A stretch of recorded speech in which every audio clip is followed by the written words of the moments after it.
स्वागत है दोस्तों आपका एक और नई वीडियो में। मन मस्त शिक्षाधारी है, अब शिक्षा ही तो जारी है, अब एक ही धुन जय जय भारत। हम धन्य हैं इस शिक्षा का, हमको है अधिकार मिला, इसी के कारण हमने सोचना समझना है सीखा। मन मस्त शिक्षाधारी है हो। तो दोस्तों ये क्वेश्चन कह रहा है कि जो बेसिक स्ट्रक्चर डॉक्ट्राइन है जो कि कोर्ट के डिसीजन जुडिशियल डिसीजन से आया था, तो उसकी उत्पत्ति कहां से हुई, कैसे हुई, इसको समझाइए।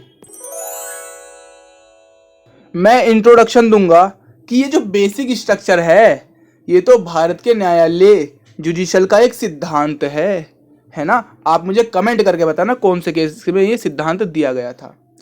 तो इस सिद्धांत में कहा गया है जो बेसिक फीचर होता है ना भारत के संविधान का, वो कभी भी अमेंड नहीं किया जा सकता। बेसिक फीचर यानी क्या भाई? डेमोक्रेसी, सेकुलरिज्म, ये हमारे बेसिक फीचर्स हैं, इनको अमेंड नहीं कर सकती। लेकिन अगर अमेंड किया तो हमारे कोर्ट्स के पास अथॉरिटी है कि उस अमेंडमेंट को रोकें।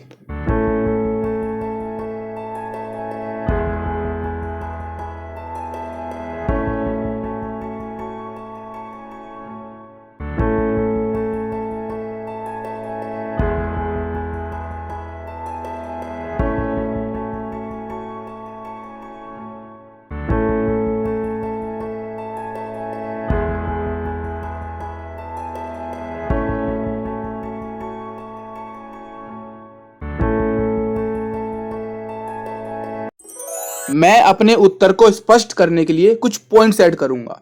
जैसे कि पहला अमेंडमेंट भारत में हुआ था 1991 में, संकारी प्रसाद केस आ गया था, उसमें राइट टू प्रॉपर्टी का अधिकार हटा दिया गया था जो कि मूल अधिकार फंडामेंटल राइट्स था।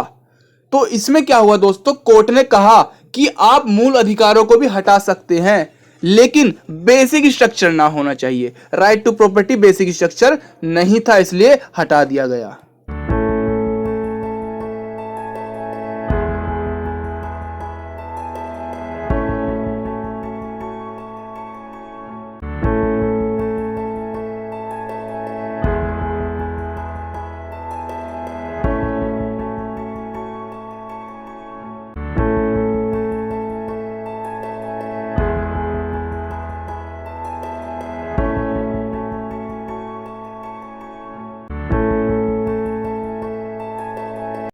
अपने आंसर को और भी ऑफिशियल बनाने के लिए मैं इसमें कुछ फैक्ट्स ऐड करूंगा कि ये जो बेसिक फीचर वर्ड था ना, ये जस्टिस जे.आर. मुधोलकर जी ने पहली बार बताया था।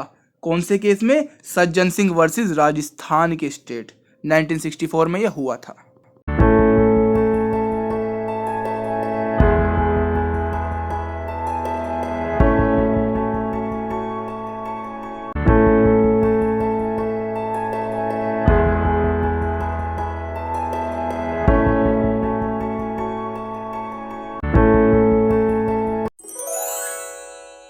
सज्जन सिंह केस में ये पूछा भी गया था, आंसर भी दिया गया था कि क्या आर्टिकल 368 जो कि पार्लियामेंट को अमेंडमेंट करने का अधिकार देती है, उसमें इतनी पावर या अधिकार है कि वो फंडामेंटल राइट्स को भी अमेंड कर सके, और जो कि कर दिया गया, आगे जाके हमें पता है।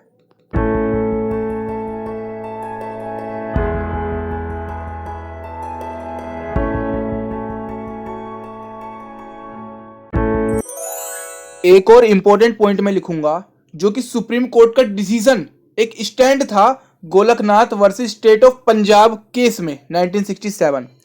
उसमें सुप्रीम कोर्ट ने कहा कि भाई जो फंडामेंटल राइट्स हैं वो सुप्रीम है, उन तक पार्लियामेंट की पहुंच नहीं है। पार्लियामेंट अगर उन्हें अमेंड करे ना तो वो अनकॉन्स्टिट्यूशनल होते हैं।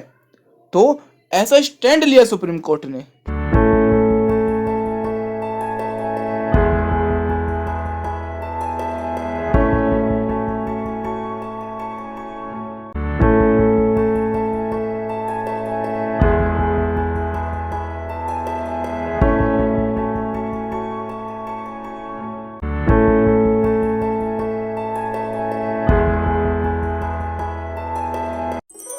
दोस्तों अब क्या हुआ, सुप्रीम कोर्ट एक जगह कह रही है कि आप जो है फंडामेंटल्स को अमेंड कर सकते हैं राइट्स को, और दूसरी जगह कह रही है ऐसा करा तो अनकॉन्स्टिट्यूशनल है।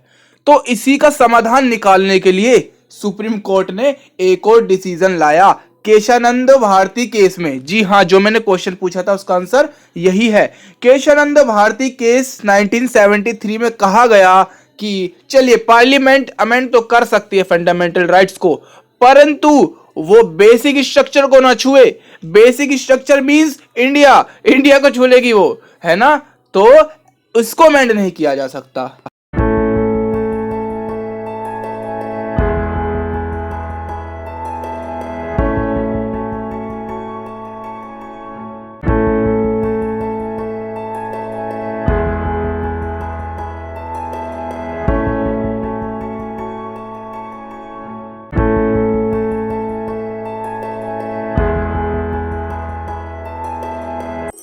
तो अब दोस्तों हमें कंक्लूजन तो पता ही चल गया है सुप्रीम कोर्ट ने ऐसा क्यों करा।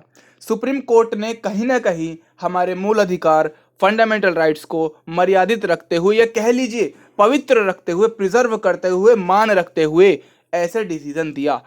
हाँ, पार्लियामेंट इसको अमेंड भी कर सकती है और नहीं भी कर सकती है, जैसे जैसे करके दिखाया, राइट टू प्रॉपर्टी का अधिकार हटा के लीगल राइट बनाकर, और नहीं कर सकती जैसे हमें डेमोक्रेसी नहीं छीन सकती हमसे, हमारा सेकुलरिज्म नहीं छीन सकती है हमसे। इसके वजह से ही भारत देश है, भारत इसी से ही जाना जाता है, इसलिए ये बेसिक स्ट्रक्चर है, ढांचा है भारत का। तो ऐसा डिसीजन इसलिए दिया, कंक्लूजन में मैं लिखूंगा।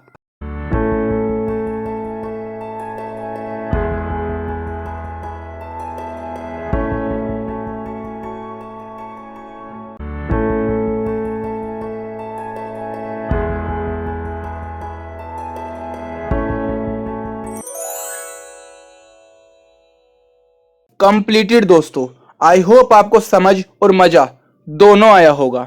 इस क्वेश्चन में सिर्फ इतना ही था, और अगर आप इसको अच्छे से लिखते हैं तो जरूर आप अच्छा करेंगे यूपीएससी में। चलिए मिलते हैं नेक्स्ट क्वेश्चन के साथ, जब तक के लिए जय हिंद।